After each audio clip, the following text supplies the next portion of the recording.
اعوذ باللہ السمیع العلیم من الشیطان الرجیم بسم اللہ الرحمن الرحیم وصلی اللہ علیہ یا ولی العصر ادرکنا ولا تہلکنا۔ خانہ کعبہ کی عظمت و فضیلت سے کون واقف نہیں؟ ہر مسلمان اس بات کا متمنی ہوتا ہے کہ اس دنیا سے جانے سے پہلے کم از کم ایک بار ہی صحیح اللہ کے اس گھر کی زیارت کرے جسے اللہ کے برگزیدہ اور چنندہ انبیاء علیہ السلام نے خود اپنے مبارک و پاکیزہ ہاتھوں سے تعمیر کیا۔ یہ بات یقینی ہے کہ ہر مسلمان کو خانہ کعبہ سے ایک ناقابل بیان محبت و عقیدت ہے، لیکن 13 رجب المرجب سن 30 عام الفیل مشیت الہی نے اپنی محبت و عقیدت کا اظہار کیا اور اسی خانہ کعبہ میں اس عظیم ذات کی اس دنیا میں آمد ہوئی جن کا نام ان کے والد نے زید، والدہ نے حیدر اور اللہ نے علی رکھا۔ یہ وہ مبارک تاریخ ہے جو مولائے متقیان امیر المومنین حضرت امام علی ابن ابی طالب علیہ السلام کی یوم ولادت با سعادت ہے۔ آج ہی کے دن اللہ کے گھر یعنی خانہ کعبہ کی دیوار شق ہوئی تھی۔ حضرت فاطمہ بنت اسد سلام اللہ علیہا اس میں داخل ہوئی اور خانہ کعبہ میں آفتاب امامت طلوع ہوا۔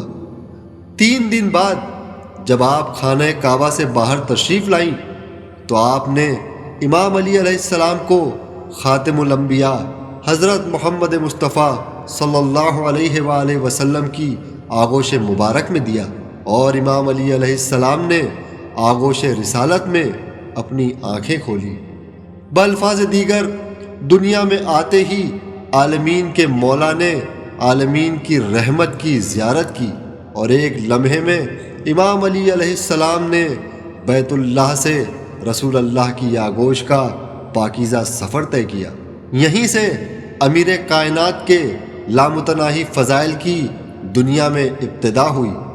چونکہ ان فضائل کی ابتدا بیت اللہ الحرام خانہ کعبہ سے ہوئی، آئیے خانہ کعبہ اور امام علی علیہ السلام کے اس انوکھے رشتے پر ایک نگاہ طائرانہ کریں۔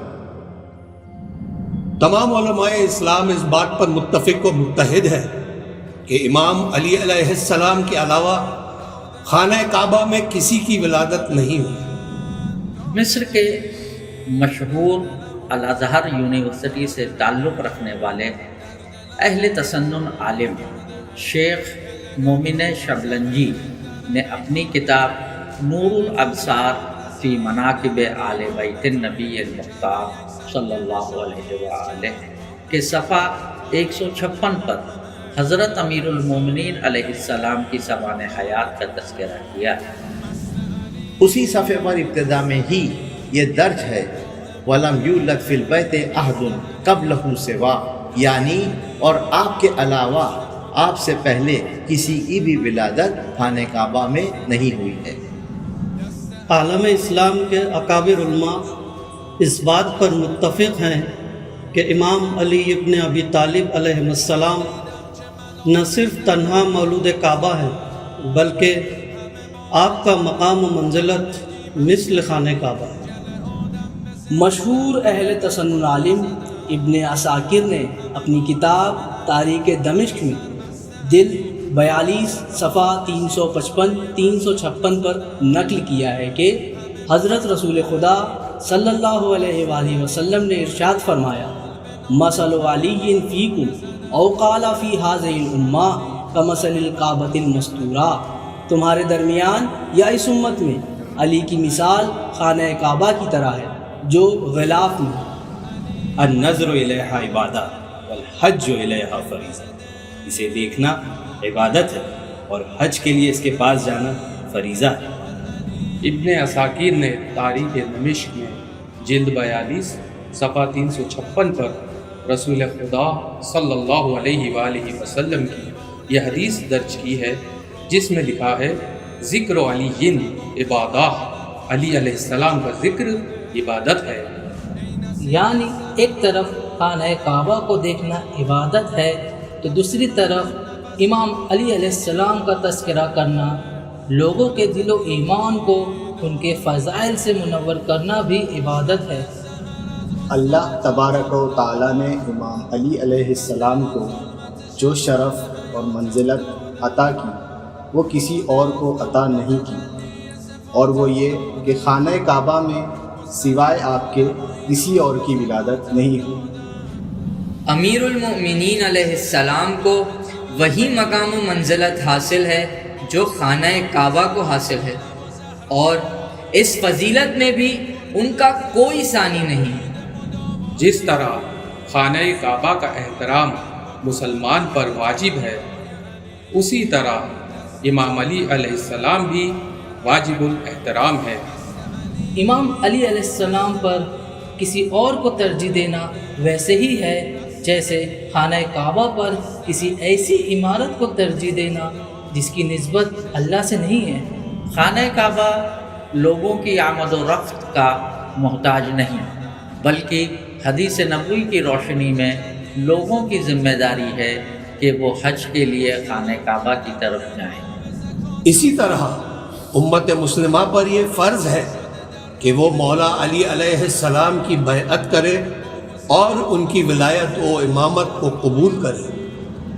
یہ تصور کرنا کہ امام علی علیہ السلام لوگوں کے پاس بیعت طلب کرنے جائیں بالکل ویسے ہی ہے جیسے اس خام خیالی میں رہنا کہ خانہ کعبہ ہمارے گھر آئے اور ہم اپنے گھر بیٹھے ہی حج کر لیں، اور یہ تو محال ہی ہے۔ جس طرح لوگ خانہ کعبہ کو دیکھ کر اس سے کسب فیض کرتے ہوئے اپنی دنیاوی اور اخروی حاجات بارگاہ خداوندی میں طلب کرتے ہیں، اسی طرح امام علی علیہ السلام بھی دنیا و آخرت میں کامیابی کا وسیلہ ہے۔ امام علی علیہ السلام کی مخالفت خانہ کعبہ کی مخالفت ہے، اور ایسا کرنے والا آخرت میں نقصان میں ہوگا۔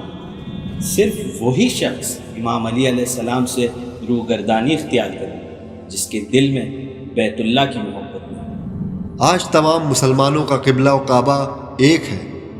ہر مسلمان اسی خانہ کعبہ کی جانب اپنے سب سے اہم شرعی فریضے یعنی نماز کو انجام دیتا ہے۔ یہ ایک دعوت فکر ہے تمام مسلمانوں کے لیے کہ وہ اپنے کعبہ معنوی اور حقیقی یعنی امیر المومنین امام علی ابن ابی طالب علیہ السلام کی ولایت و امامت کے زیر سایہ آ کر نبی اکرم صلی اللہ علیہ وآلہ وسلم اور اللہ تبارک و تعالیٰ کی مکمل اطاعت کریں۔